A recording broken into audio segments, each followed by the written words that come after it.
اعوذ باللہ من الشیطان الرجیم بسم اللہ الرحمن الرحیم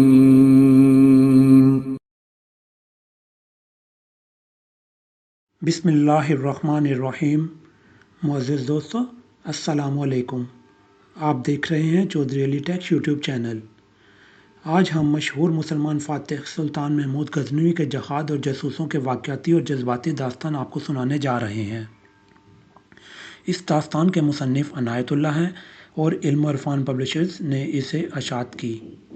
یہ داستان شروع کرنے سے پہلے آپ سے گزارش ہے ہمارا چینل سبسکرائب کریں اور بیل آئیکن ضرور پریس کر لیں تاکہ ہماری ہر نئی آنے والی ویڈیو آپ تک بروقت پہنچ سکے۔ 1 نومبر 971 بے مطابق 10 محرم 357 ہجری کے روز امت رسول اللہ صلی اللہ علیہ وسلم کا وہ مرد مجاہد پیدا ہوا جسے تاریخ بت شکن کے خطاب سے پہچانتی ہے۔ یہ تھا سلطان محمود غزنوی۔ 10 صدیاں گزر گئی ہیں۔ محمود غزنوی کا نام زندہ ہے، وہ پیغام زندہ ہے جو غزنی سے لے کر اس وقت ہندوستان میں آیا تھا جب یہ کفرستان تھا اور یہاں برہمن اور اس کے خداؤں کے بتوں کی حکمرانی تھی۔ یہ وہ عظیم پیغام تھا جو خدائے ذوالجلال نے اپنے رسول اکرم صلی اللہ علیہ وسلم کو غار حرا میں دیا تھا۔ یہ پیغام ایک شمع تھی جسے غار حرا کی تاریکی نے نور بخشا تھا۔ اللہ کے سوا کوئی معبود نہیں اور محمد صلی اللہ علیہ وسلم خدا کے رسول ہیں، اور یہ بھی کہ کوئی انسان کسی انسان پر حکومت نہیں کر سکتا۔ محمود غزنوی کا نام زندہ ہے، عظیم پیغام زندہ ہے، سومنات زندہ ہے، ہندوستان کے وہ سارے مندر و بت کدے زندہ ہیں جن کے بت غزنی کے محمود نے توڑ کر باہر پھینک دیے تھے اور ان پجاریوں سے کہا تھا مٹی اور پتھر کے بت انسان کے خدا نہیں ہو سکتے۔ ان خدائی کے ذرا سی بھی رمق باقی ہے تو ان سے کہو اپنے ٹوٹے ہوئے ٹکڑے جوڑ کر میرے جسم کے ٹکڑے ٹکڑے کر دیں۔ بتوں کے ٹکڑے جڑ نہ سکے اور محمود کے ٹکڑے ہو نہ سکے۔ محمود نے ان ٹکڑوں کے اوپر سے اپنی فوج گزاری، پیادہ بھی اور سوار بھی۔ اس نے تھانسیر میں بھی یہ مظاہرہ کیا، سومنات میں بھی کیا۔ برہمن کے خداؤں اسلامی فوج کے پاؤں تلے پس کر مٹی کے ذرے اور پتھر کے ریزے بن گئے۔ پھر محمود غزنی مر گیا۔ ہندوستان کے مندروں کی گھنٹیاں اور شنکھ بج اٹھے۔ برہمن نے ٹوٹے ہوئے بتوں کی جگہ نئے بت کھڑے کر دیے۔ پورے 1000 سال بعد دسمبر 1971 میں اسی ہندوستان سے، اسی بت کدے سے یہ آواز اٹھی، ہم نے اسلامی شجاعت اور روایات کا بت توڑ دیا ہے۔ گزرے ہوئے ماہ و سال میں ہمارے کئی اور بت ٹوٹ گئے ہیں، ایمان کا بت، کردار کا بت، وقار کا بت، روایات کا بت، امت رسول اللہ صلی اللہ علیہ وسلم کی وحدت کا بت۔ ہمارا کوئی بت سلامت نہیں رہا۔ برہمن کے بڑے ہی حسین بتوں نے ہم پر ایسا طلسم طاری کیا ہے کہ ہم سب بربری مٹی کے بت بن گئے ہیں جنہیں خود پیدا کردہ آندیاں کھاتی اور اڑاتی چلی جا رہی ہیں۔ وہ مسجدیں جو محمود غزنی نے یہاں بنائی تھیں وہ ویران ہیں، وہ بت خانے جو اس نے ویران کیے تھے وہ آباد اور پر رونق ہیں، اور بت یہ تانے دے رہے ہیں مسلم کا خدا کوئی نہیں۔ باطل کے بت توڑنے والے کیسے ہوتے ہیں، حق کا بت کس طرح ٹوٹتا ہے؟ ان سوالوں کا جواب ڈھونڈنے کے لیے ماضی کے ان تاریک گوشوں کو کھوجنا ضروری ہے جن تک تاریخ کی آنکھ نہیں پہنچتی، اور چونکہ ان گوشوں تک تاریخ کی آنکھ نہیں پہنچتی اور سچائی انہی گوشوں میں ہوتی ہے، اس لیے باطل ان گوشوں پر تاریکی کے زیادہ دبیز پردے ڈال دیتا ہے کہ سچائی دبی رہے۔ اس کا نتیجہ یہ ہے کہ باطل شکنی کی تاریخ کا چہرہ مسخ ہوا، اور آج کے دور کے 2 کلمہ گو تاریخ دانوں نے بھی لکھ دیا کہ محمود غزنوی کو زرت جواہرات اور خزانوں سے دلچسپی تھی، اور وہ بت اس لیے توڑتا تھا کہ ان کے اندر زرت جواہرات اور پیش قیمت ہیرے بڑے ہوتے ہیں جو ہندو عقیدت کے طور پر ان میں ڈالتے تھے۔ سومنات کے بت کے متعلق بھی یہی کہا گیا ہے، مگر غیر مسلم مورخوں نے لکھا ہے یہ بت اندر سے کھوکھلا نہیں ٹھوس تھا۔ محمود غزنوی نے اسے 8 ٹکڑوں میں توڑا اور باہر پھینکا، جہاں اس کی فوج نے نفرت کے اظہار کے لیے ان 8 ٹکڑوں کے کئی ٹکڑے کیے۔ پھر پوری فوج انہیں پیستی ہوئی گزر گئی۔ باطل دروغ سے فروغ پاتا ہے۔ جب باطل شکنوں کی اولاد دروغ اور حق مان لیتی ہے تو حق کے بت ٹوٹ جاتے ہیں۔ تاریخ کے تاریک گوشوں میں جھانکنے 1000 سال پہلے کے عینی شہادوں کی تحریریں پڑھیے، یہ تحریریں بجھی بجھی سی ہیں، مگر غور کرو تو کہانی مکمل ہو جاتی ہے۔ بکھری بکھری کڑیاں بھی ملتی جاتی ہیں، جنہیں ایک دوسرے سے ملاؤ تو اس دور کے کئی واقعات کا پس منظر روشن دن کی طرح چمکتا اور سامنے آ جاتا ہے۔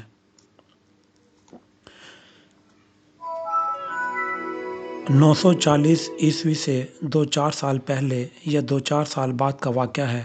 ایران کے بادشاہ نوشیروان عادل کا سنہری دور اور مدت گزری ختم ہو چکا تھا۔ اس سرزمین پر اب ان کی حکمرانی تھی جنہیں انصاف سے نفرت اور آمریت سے محبت تھی۔ وہ بادشاہ تھے، انسانوں کو اپنا غلام سمجھتے تھے۔ انسان کو غلام بنانے کا طریقہ یہ ہوتا ہے کہ عدل و انصاف کی بساط لپیٹ کر پھینک دو، رعایا کو بھوکا رکھو، انہیں بات تک نہ کرنے دو، حق کا گلا گھونٹ دو۔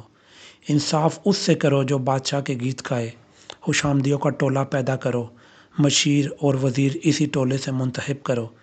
انسانوں کو تنگ دست رکھ کر اس حال تک پہنچا دو جہاں انسان کتے کے منہ سے ہڈی چھین کر اپنے بھوکے بچے کے منہ میں ڈال دیا کرتا ہے۔ ایران کے اس بادشاہ نے عدل و انصاف کو ملک بدر کر دیا اور نوشیروان عادل کے لگائے ہوئے شجر کو جڑ سے اکھاڑ پھینکا۔ اس کے خاندان کو مجبور کر دیا کہ وہ ایران سے نکل جائیں۔ چنانچہ یہ لوگ ایران سے نکل کر ادھر ادھر بکھر گئے، عرش سے فرش پر گرے تو جدھر کا منہ آیا ادھر کا رخ کر لیا۔ ذریعہ معاش نے انہیں بکھیر دیا، خانہ بدوش انصاف کے علمدار بے انصافی کا شکار ہوئے اور بڑے مرتے گئے، بچے جوان ہوتے گئے، نسلیں روپوش اور نمودار ہوتی رہیں۔ اسی نسل کا ایک شخص قرار الحکم بن قرار الارسلان، گٹا ہوا جوان، چہرے پر آباء و اجداد کی عظمت کا نقوش نمایاں مگر تندرست اور روزی کا متلاشی، بخارا کے ایک جنگل سے گزر رہا تھا۔ کسی نئے ٹھکانے کی تلاش میں جا رہا تھا، تھک گیا، ایک درخت تلے بیٹھ گیا۔ قریب گھنی جھاڑیاں اور گھنے پیڑ تھے، ان کی اوٹ سے اسے بچوں کے ہنسنے کھیلنے کی آوازیں سنائی دے رہی تھیں۔ الحکم کا معلوم تھا یہ کوئی خانہ بدوش خاندان ہے، وہ لیٹ گیا۔ بچے ہنستے کھیلتے دور نکل گئے، خاموشی طاری ہو گئی۔ اس خاموشی سے ایک مترنم آواز ابھری، آواز جوان تھی اور مقدس بھی۔ کوئی عورت تلاوت قرآن کر رہی تھی۔ قرار الحکم پر وجدان سا طاری ہو گیا، اس کی تھکن دور ہونے لگی۔ سنتے سنتے وہ بدک اٹھ کر دوڑ پڑا، جھاڑیوں سے گھوم کر ادھر گیا جہاں خانہ بدوش 2 پھٹے پرانے پیوند لگے خیمے لگا رکھے تھے۔ ایک خیمے کے باہر ایک جوان لڑکی قرآن پاک پڑھ رہی تھی، وہ اپنی آواز کی طرح دلکش اور حسین تھی۔ 2 بوڑھے آدمی الگ بیٹھے رسیاں بنا رہے تھے، چند عورتیں اور 2-4 مرد بھی پاس بیٹھے تھے۔ قرار الحکم کو دیکھ کر سب اس کی طرف متوجہ ہوئے۔ وہ ان کے درمیان چلا گیا اور کہا، آپ کی بیٹی نے ایک آیت غلط پڑھی ہے، مجھے اجازت ہو تو میں اس کی غلطی درست کر دوں؟ ضرور کریں، ایک بوڑھے نے کہا، ہم نے نہیں سنا یہ صحیح پڑھ رہی ہے یا غلط، آپ کو سننا چاہیے۔ الحکم نے کہا، آپ کہاں سے آئے ہیں؟ ہم ترک ہیں، بوڑھے نے جواب دیا، ترک مسلمان۔ وہ تو میں نے دیکھا ہے، آپ سب مسلمان ہیں۔ الحکم نے کہا، میں اس کی غلطی درست کر دوں۔ وہ لڑکی کے پاس زمین پر جا بیٹھا۔ لڑکی نے قرآن پاک سے سر اٹھایا، قرار الحکم کو دیکھا، لڑکی تو بہت خوبصورت ہے۔ لڑکی نے قرآن پاک بند کر دیا اور اپنے خاندان کے آدمیوں کی طرف دیکھنے لگی جیسے پوچھ رہی ہو، یہ شخص کون ہے؟ قرآن کھولو، الحکم نے لڑکی سے کہا، تم نے ایک جگہ سے غلط پڑھا ہے۔ لڑکی نے پڑھا، وہ لفظ اس نے پھر غلط پڑھا۔ قرار الحکم نے اس کی غلطی درست کی۔ لڑکی نے اسے شکریہ کی نظر سے دیکھا، اس کا مطلب جانتی ہو جو پڑھ رہی ہو؟ کچھ سمجھتی ہوں، لڑکی نے شرمیلے سے لہجے میں جواب دیا۔ ہمارے ساتھ ایک بزرگ ہوا کرتے تھے، وہ مجھے قرآن پاک پڑھایا کرتے تھے، مطلب بھی سمجھاتے تھے، وہ مر گئے ہیں، میں انہیں سامنے ڈس لیا تھا، اب میں پڑھ سکتی ہوں، کچھ سمجھتی ہوں، کچھ نہیں۔ میں تمہیں اس کا مطلب سمجھاتا ہوں، قرار الحکم نے جواب دیا۔ ابراہیم علیہ السلام کو یاد کرو، بے شک وہ سچے پیغمبر تھے۔ انہوں نے اپنے باپ سے کہا کہ آپ ایسی چیزوں کو پوچھتے ہیں جو نہ سن سکتے ہیں، نہ بول سکتے ہیں، اور نہ آپ کے کچھ کام آ سکتے ہیں۔ مجھے ایسا علم ملا ہے جو آپ کو نہیں ملا، اگر آپ میرے ساتھ ہو جائیں میں آپ کو سیدھی راہ پر لے چلوں گا۔ الحکم نے لڑکی کو اس کا مطلب سمجھا کر کہا، اور آگے دیکھو، یہاں خداوند فرماتا ہے، اور جب ابراہیم ان لوگوں سے اور جن بتوں کی وہ پرستش کرتے تھے ان سے الگ ہو گئے تو ہم نے ان کو اسحاق اور یعقوب عطا کیے اور سب کو پیغمبر بنایا۔ تم سمجھتی ہو یہ کیا قصہ ہے؟ وہ بتوں کے آگے سجدے کرتے اور ان سے مرادیں مانگتے تھے۔ تم نے قرآن میں پڑھا ہے کہ عبادت کے لائق صرف اللہ ہے۔ قرآن الحکم اسے بتا رہا تھا کہ غیر مسلم کیسے کیسے خداؤں کی عبادت کرتے ہیں، اور بت جو سن سکتے ہیں نہ بول سکتے ہیں، بت پرستوں کے اپنے بنائے ہوئے ہیں، مگر لڑکی خاموشی سے کبھی اس کے چہرے کبھی سراپا کو دیکھتی۔ اس کی آنکھوں میں انہماک اور چہرے پر مسرت تھی۔ اس خاندان کے مرد بھی ان کے آس پاس آ بیٹھے۔ تھوڑی دیر بعد وہ اٹھ کر چلنے لگا۔ بوروں نے اسے روک لیا۔ لڑکی سے دور ہٹ کر وہ مردوں میں جا بیٹھا۔ انہوں نے اس سے پوچھا وہ کون ہے، کہاں سے آیا ہے اور کہاں جا رہا ہے؟ ایران کی سرزمین ہم پر تنگ ہو گئی ہے، قرار الحکم نے جواب دیا۔ جس کے آباء و اجداد نے عدل و انصاف سے انسان کو اشرف المخلوقات کے درجے تک پہنچایا تھا، وہ آج حشرات الارض میں شامل ہو گیا ہے۔ کیا میں کیڑا مکوڑا نہیں ہوں جو دشت و جبل میں پیٹ کی آگ بجھانے اور بے انصافوں اور ظالموں سے بچنے کے لیے مارا مارا پھر رہا ہوں؟ ہم 3-4 پشتوں سے اسی حال میں جی رہے ہیں۔ ایک جگہ سے طبیعت اچاٹ ہوتی ہے تو جدھر منہ آئے ادھر کو چل پڑتا ہوں۔ تو یوں کہو تم نشیرواں عادل کی نسل سے ہو، ایک بوڑھے نے کہا۔ ہمارے باپ دادا اس کے بہت قصے سنایا کرتے تھے، مگر ہم نشیرواں عادل کو خیالی بادشاہ سمجھتے ہیں۔ تمہارا کنبہ کہاں ہے؟ اکیلا ہوں، الحکم نے جواب دیا۔ بچپن سے مذہب سے لگاؤ ہے، مسجدوں میں زیادہ وقت گزرا ہے۔ تم باتیں بہت اچھی کرتے ہو، دوسرے بوڑھے سردار نے کہا۔ رہنا چاہو تو ہمارے ساتھ رہو، جانا چاہو تو ایک رات ہمارا ساتھ گزارو۔ وہ رات کے لیے رک گیا۔ وہ کوئی عالم فاضل نہیں تھا، لیکن خانہ بدوش چونکہ کچھ نہیں جانتے تھے اس لیے ان کو لگتا تھا کہ وہ عالم ہے۔ باتیں داستان گوئی کے انداز سے کرتا تھا۔ سننے والے مسحور ہو جا رہے تھے۔ جوں جوں رات گزرتی جا رہی تھی محفل کی رونق کم ہوتی جا رہی تھی۔ پہلے عورتیں اٹھیں، پھر مرد ایک ایک کر کے اٹھنے لگے۔ آخر میں دونوں بوڑھے رہ گئے۔ انہوں نے الحکم سے ذرا زور دے کر کہا کہ وہ ان کے ساتھ رہے۔ الحکم نے محسوس کیا جیسے وہ اسے کسی ذاتی مقصد کے لیے اپنے پاس رکھنا چاہتے ہیں۔ اس نے ان سے پوچھ ہی لیا، وہ ان کے کس کام میں آ سکتا ہے؟ ہمارے ہاں مردوں کی کمی اور عورتوں کی زیادتی ہے، ایک بوڑھے نے کہا۔ مرد جتنے بھی ساتھ ہوں اچھا ہوتا ہے، ہمیں صرف درندوں کا خطرہ نہیں ہوتا، انسان درندوں سے زیادہ خطرناک ہے۔ یہ لڑکی جس کی آواز پرنم ادھر آئے تھے، ہمارے لیے بڑی ہی نازک اور خطرناک ذمہ داری بنی ہوئی ہے۔ تم نے اس کی جوانی اور اس کا حسن دیکھا ہے۔ ہمارے خاندان کے سارے مرد بیویوں والے ہیں، باقی سب بچے ہیں۔ اس لڑکی کے لیے ہمیں خاوند نہیں ملتا، تم ہمارے ساتھ رہو اور اس سے شادی کر لو۔ مجھ سے پہلے تمہیں باہر کا کوئی آدمی نظر نہیں آیا؟ الحکم نے پوچھا۔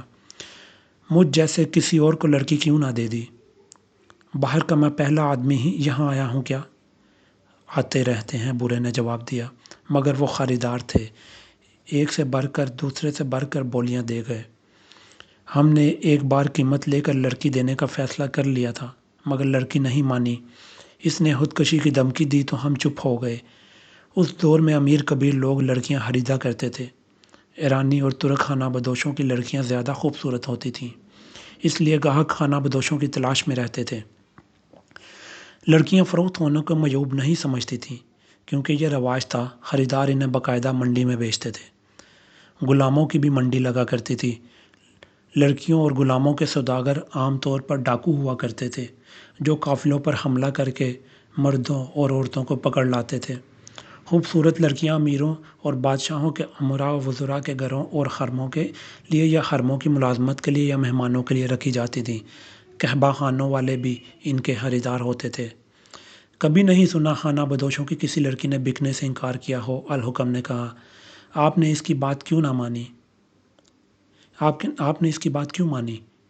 یہ ایسی باتیں کرتی ہے جن سے ہم ڈر جاتے ہیں، بوڑھے نے جواب دیا۔ تم جانتے ہو ہم لوگ مذہب کے اتنے پکے نہیں ہوتے۔ کسی آدمی کو اس کے خوبصورت لڑکی کی اچھی قیمت مل جائے اور وہ اس قیمت پر بیوی کو طلاق دے دے تو اس آدمی کا کیا مذہب ہو سکتا ہے؟ لیکن ہم مسلمان ہیں، اسلامی اصولوں کے پابند تو نہیں، پھر بھی قرآن اور خدا سے ڈرتے ہیں۔ یہ لڑکی کبھی ہمیں کوئی خواب سناتی ہے، کبھی کہتی ہے اسے جنگل میں ایک سفید ریش نورانی چہرے والے بزرگ نظر آئے اور کہتے تھے کہ کسی زرخیز لونڈی نہ بننا، نکاح پروا کر بیوی بننا، تم اس بچے کو جنم دو گی جو بھٹکے ہوئے انسانوں کو راہ دکھائے گا۔ ایسے خواب ہر کوئی دیکھتا ہے، اقرار الحکم نے کہا۔ میں نے بھی ایسے خواب دیکھے ہیں۔ 2 چاند پہلے کی بات ہے، ہم نے لڑکی کا سودا کر لیا تھا، ایک بوڑھے نے کہا۔ خریدار کے پاس رقم تھی، ہم نے سونے کے دینار مانگے تھے جو اس کے پاس پورے نہیں تھے۔ لڑکی کو ہم نے خیمے کے اندر بٹھا کر 2 آدمی پہرے پر کھڑے کر دیے، کیونکہ لڑکی کہتی تھی بھاگ جاؤں گی۔ ہم نے پہرا کرا کر دیا تو اس نے کہا میری کوکھ سے ناجائز بچہ جنم نہیں لے گا، اس سے پہلے تم سب تباہ ہو جاؤ گے۔ آدھی رات کو ہم سب گٹاؤں کے گرج سے جاگ اٹھے۔ بارش اتنی طوفانی تھی کہ خیمے اڑ اڑ کر گرے، بجلی کڑکنے لگی اور دل دہل گئے۔ پھر ایسی کڑک پیدا ہوئی کہ ہم سب کی چیخیں نکل گئیں، ساتھ ہی سارا جنگل دن کی طرح روشن ہوا۔ ایک درخت کا بہت بڑا ٹہن کرکراتا ہوا گرا، پھر بار بار زمین اور آسمان روشن ہوتے اور بجلی کڑکتی رہی۔ چھپنے کی کوئی جگہ نہیں تھی، سب چیختے چلاتے اور بچوں کو ڈھونڈتے انہیں سینے سے لگائے پھر رہے تھے۔ صرف یہ لڑکی تھی جو بے خوف تھی اور ایک جگہ کھڑی چلا چلا کر کہہ رہی تھی کوئی آدمی اذان دو، جہاں جہاں ہو وہیں سجدے میں گر پڑو۔ 3 آدمی اذان دینے لگے، باقی سب قیامت کی بارش میں پانی اور کیچڑ میں سجدے میں گر پڑے۔ طوفان بہت دیر بعد تھما۔ ہم نے اس سے زیادہ خوفناک طوفان بھی دیکھے ہیں۔ ہماری چھت آسمان ہے، آسمان ہی ہمیں نعمتوں سے نوازتا ہے اور یہی آسمان ہم پر کبھی کبھی آفت بھی نازل کرتا ہے، مگر ہم کبھی ڈرتے نہیں تھے۔ اس رات ہمارے دلوں پر جو دہشت طاری ہوئی وہ کچھ اور ہی میں نے رکھتی تھی۔ صبح طلوع ہوئی، سب ایک ایک جگہ۔ بسم اللہ الرحمن الرحیم۔ معزز دوستو، السلام علیکم۔ آپ دیکھ رہے ہیں چودھری علی ٹیک یوٹیوب چینل۔ آج ہم مشہور مسلمان فاتح سلطان محمود غزنوی کے جہاد اور جاسوسوں کے واقعاتی اور جذباتی داستان آپ کو سنانے جا رہے ہیں۔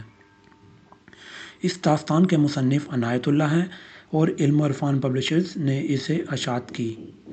یہ داستان شروع کرنے سے پہلے آپ سے گزارش ہے ہمارا چینل سبسکرائب کریں اور بیل آئیکن ضرور پریس کر لیں تاکہ ہماری ہر نئی آنے والی ویڈیو آپ تک بروقت پہنچ سکے۔ 1 نومبر 971 بے مطابق 10 محرم 357 ہجری کے روز امت رسول اللہ صلی اللہ علیہ وسلم کا وہ مرد مجاہد پیدا ہوا جسے تاریخ بت شکن کے خطاب سے پہچانتی ہے۔ یہ تھا سلطان محمود غزنوی۔ 10 صدیاں گزر گئی ہیں، محمود غزنوی کا نام زندہ ہے، وہ پیغام زندہ ہے جو غزنی سے لے کر اس وقت ہندوستان میں آیا تھا جب یہ کفرستان تھا اور یہاں برہمن اور اس کے خداؤں کے بتوں کی حکمرانی تھی۔ یہ وہ عظیم پیغام تھا جو خدائے ذوالجلال نے اپنے رسول اکرم صلی اللہ علیہ وسلم کو غار حرا میں دیا تھا۔ یہ پیغام ایک شمع تھی جسے غار حرا کی تاریکی نے نور بخشا تھا۔ اللہ کے سوا کوئی معبود نہیں اور محمد صلی اللہ علیہ وسلم خدا کے رسول ہیں، اور یہ بھی کہ کوئی انسان کسی انسان پر حکومت نہیں کر سکتا۔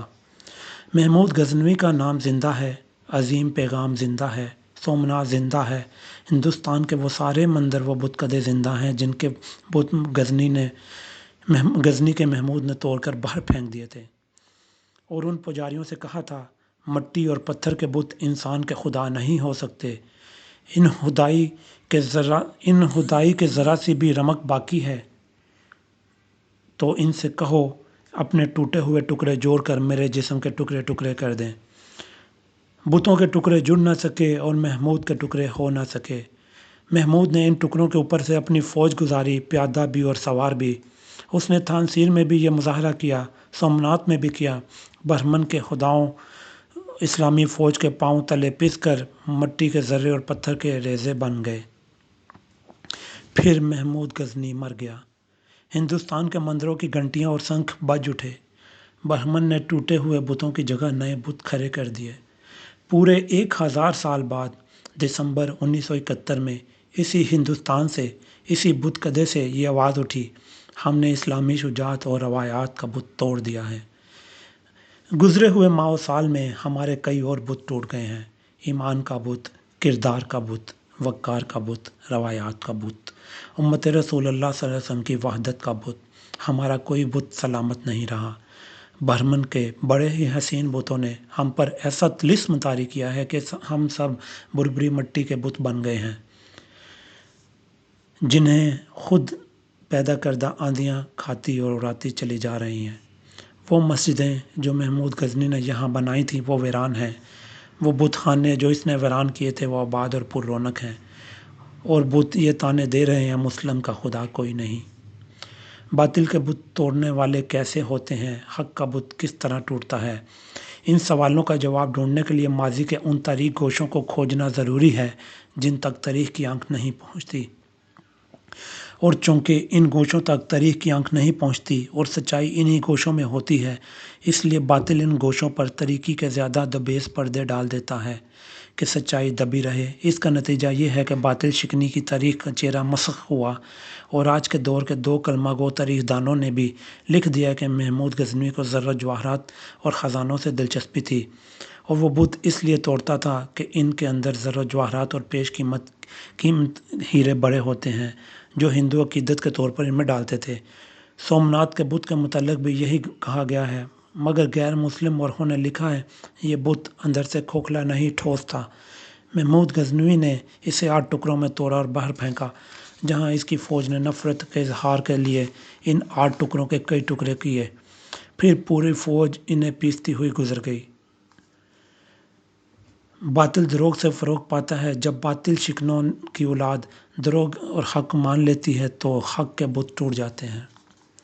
تاریخ کے تاریک گوشوں میں جھانکنے، 1000 سال پہلے کے عینی شہادوں کی تحریریں پڑھیے۔ یہ تحریریں بجھی بجھی سی ہیں، مگر غور کرو تو کہانی مکمل ہو جاتی ہے۔ بکھری بکھری کڑیاں بھی ملتی جاتی ہیں، جنہیں ایک دوسرے سے ملاؤ تو اس دور کے کئی واقعات کا پس منظر روشن دن کی طرح چمکتا اور سامنے آ جاتا ہے۔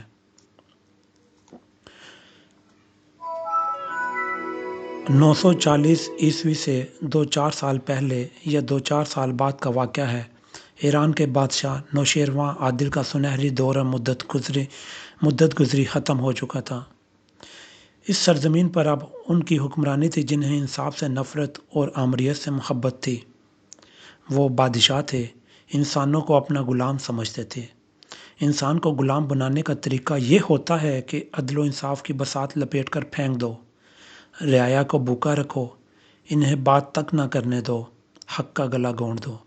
انصاف اس سے کرو جو بادشاہ کے گیت گائے، خوش آمدیوں کا ٹولہ پیدا کرو، مشیر اور وزیر اسی ٹولے سے منتخب کرو، انسانوں کو تنگ دست رکھ کر اس حال تک پہنچا دو جہاں انسان کتے کے منہ سے ہڈی چھین کر اپنے بھوکے بچے کے منہ میں ڈال دیا کرتا ہے۔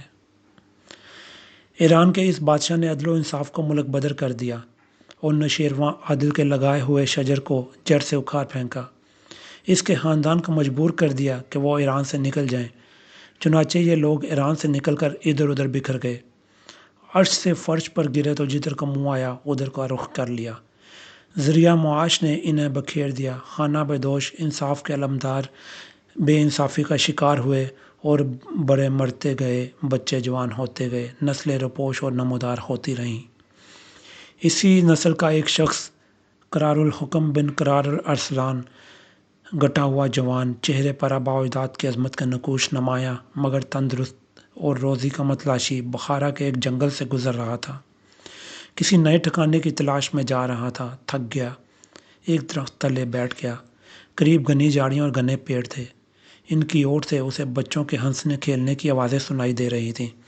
الحکم کا معلوم تھا یہ کوئی خانہ بدوش خاندان ہے، وہ لیٹ گیا۔ بچے ہنستے کھیلتے دور نکل گئے، خاموشی طاری ہو گئی۔